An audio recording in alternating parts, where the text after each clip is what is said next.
If you've ever tried to study Chinese, you will notice that there tends to be a difference between the spoken language and what you're going to learn in your textbooks. This can be really frustrating, and it can make you wonder what in the world your teacher was actually teaching you. And no, I'm not just talking about dialectical problems.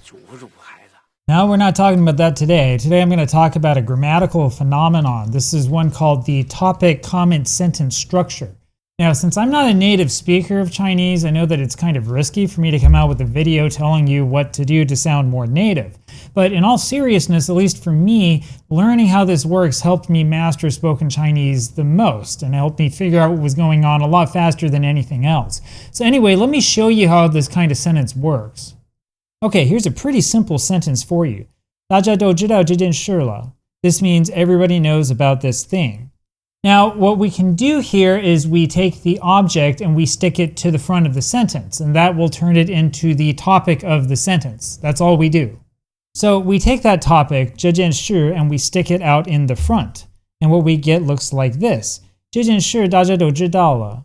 So the object here is still 这件事, and this is not a passive sentence. There is no passive voice marker. And yet the object is in front of the subject. So you see, we usually think of Chinese as a subject-verb-object language, and usually it works that way. You have the subject of the sentence who does the verb to the object. That's the Chinese that you're going to learn at school. That's the Chinese you're going to read in books. When you have like a Chinese tutor, this is what they're going to teach you. But when you really speak with native speakers, you're going to run into topic comment sentences, and not just some of the time, you will run into it all of the time. And I really mean all of the time. Let me show you a really quick example from an old Chinese TV show. Okay, so this comes from Huan Le Song, which is a drama from 2016, 10 years ago. Alright, so Guan Junar's co-worker is trying to convince her to go out to eat for lunch and not to hang around and eat at the company cafeteria. So she says, 吃什么食堂? 天天吃食堂, 你也不嫌你的话. Now this is a joke. Aren't you tired of listening to yourself talk while you eat in the cafeteria alone every day? Now here the topic of the sentence is this, 天天吃食堂, a phrase that means eating at the cafeteria every day. But the actual subject of the sentence is 你. The topic of the sentence, the focus of the sentence, winds up being pushed to the front of the sentence instead of being in the normal subject-verb-object position. And this happens all of the time in spoken Chinese. In fact, you can see it happening in really complex situations. So the thing is, the spoken Chinese rhetoric is really focused around this concept of taking the topic that you're speaking about and sticking it at the beginning of the sentence. And by the way, you don't do this in English. So you wouldn't say, eat at the cafeteria every day, doesn't it make you feel tired? Right? That doesn't make any sense. So let's look at an even more colloquial example, again from a TV show. So one reason I love shows like 乡村爱情 is because of how authentic the spoken language is, just like this part. 别的事儿吧，你说的条条是道的，到你自己的事儿，你咋就弄不明白呢？ So he said, 别人的事吧，你说的条条是道的，到你自己的事，你咋就弄不明白呢? This means you're great at solving everyone else's problems, so why can't you solve your own problems? But look closer, you'll see that the same topic comment construction is there in both sentences.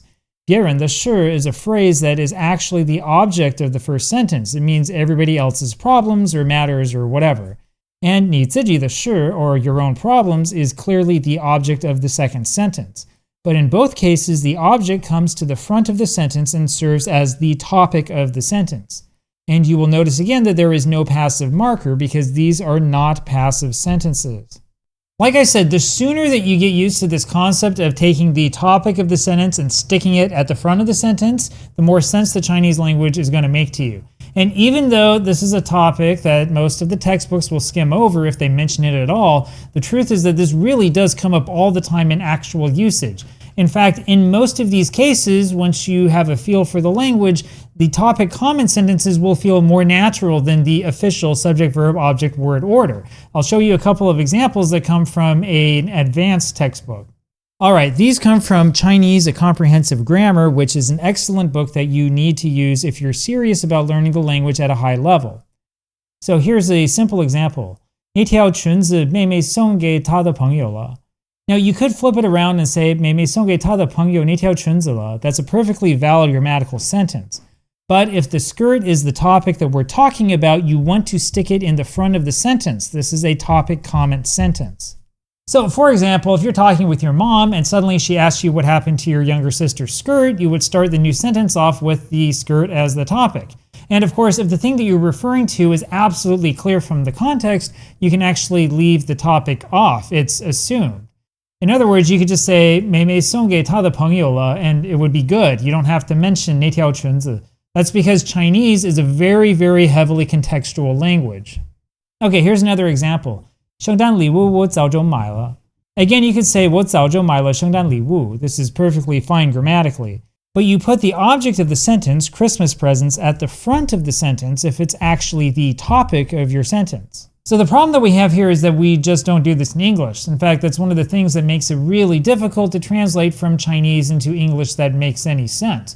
The thing is that in English you have to keep the subject, verb, object, word order. So I can't say like Christmas presents I bought already, or that skirt my sister gave her friend. And by the way, you will occasionally notice some native speakers of Chinese that run into trouble when they try to figure out how to emphasize the topic in English. As you know, if you're a native speaker, especially of American English, we tend to use our voice inflection to emphasize parts of the sentence we want to say. Like, my sister gave her that skirt, right? In Chinese, they will take the part to emphasize the topic and stick it in front of the sentence. That's the way it works. Anyway, you will also see this pattern in written Chinese, including in classical Chinese. So here's an example from the Zuozhuan as written in Outline of Classical Chinese Grammar by Edwin Pullyblank. 师傅爷 at the beginning is the topic, this fellow or this guy. And this ye occasionally will serve as a topic marking particle in classical Chinese, and I'll talk a little bit more about that later. Jiang means in the future, and bu wei means not only. So in the future, he won't only ruin the country of Wei. Now you will notice here that the topic, 师傅爷 or this guy, is also the subject of the sentence and would normally come at the beginning. But we know here that it is the topic of the sentence because it's got that yeah after it. So the further you go back into the world of classical Chinese, the more confusing this is going to become, right? The example I just gave you is actually pretty confusing. However, when it comes to reading something a little bit more modern like Dream of the Red Chamber, if you understand the basic concept of the topic comment sentence, the book really does become a lot easier. Here, I'll show you. For example, in this part of chapter 7, Lin Daiyu tells Zhao Baoyu that he needs to drink his wine when it's warm, not wait for it to become cold. So she says, 要热吃下去，发散的就快；要冷吃下去，便理解在内。The 要热 and 要冷 phrases here are topical phrases, drinking the wine warm versus drinking the wine cold. And of course, they are presented here in parallel structure, which is actually pretty common for high-level Chinese literature. Now, like I said, when it comes to learning Chinese, parallel structures like this really are the key to understanding the language. The more that you speak with native speakers, the more often you'll notice stuff like this coming up. It's really part of the DNA of the language, and you can see this in the dialects of Chinese as well. So in Taiwanese Hokkien, you will see a sentence like this, 叫啊阿公的爸. So I probably said that wrong. It means grandpa hits dogs, but the dogs are the topic of this sentence. It's the same grammatical concept. Or in Cantonese, you'll see a sentence like this, 你的爷冇人識嘅.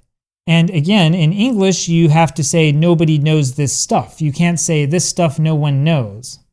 And the crazy thing is you also see this in other East Asian languages. Now I'm going to get in trouble here. I don't know for a fact if this is because of the influence of classical Chinese or if there's some other historical linguistic reason. None of that really matters to me. I don't care. Those of you who care about this can duke it out amongst yourselves in the comments. Feel free. All I know is that this is a concept that remains consistent throughout a lot of these languages, which makes it a lot easier to learn them once you understand it. So for example, in Korean, you get sentences like this. 선물은 아이들이 엄마한테 줬어요. That un grammatical particle marks the topic of the sentence. In this case, that topic is the 선물, or the gift, which is the object of the sentence. You can also say this. 엄마에게는 아이들이 선물을 줬어요. Here, the topic of the sentence is 엄마에게, or to mother. It's as if you were clarifying that the gift was given to mother and not to somebody else. Anyway, that's the indirect object, and yet it can also be the topic of the sentence. And you can also say this, of course. 아이들은 엄마한테 선물을 줬어요. Here, the topic of this sentence is the children, 아이들. And this becomes even more complex when you start getting to like native speaker spoken Korean, where all of those grammatical particles just go away. And if you watch dramas like this carefully, you will notice that they use the topic comment structure literally all the time. 엄마, 내가 아무한테나 시집가서 고생 직사게 했으면 좋겠어? 너나 남 고생 시키지 말어. Anyway, this isn't a Korean learning channel, though that would be a lot of fun, but I'm not going to go too much into detail as to what exactly was said there. If you speak Korean, I think you can hear what I hear. But just know that it's the same basic structure. You're taking the topic of the sentence, the thing that you're talking about, and you stick it at the beginning. You also see this in Japanese. So here's an example in Japanese. Kenkin wa hisho ga torishikite ita. The topic of the sentence is the donations, kenkin. Now, if you use this variation in the normal subject-object-verb pattern, you're not emphasizing the donations anymore. It would just be a normal sentence. And anyway, you can see the same thing in Vietnamese. My Vietnamese is really bad, so I'm not going to embarrass myself saying that. And you can certainly see this in all of the other Chinese dialects that I don't know. Now, I don't know any Thai or Lao or any of those other surrounding languages, but I would not be surprised if there was not a similar pattern there as well.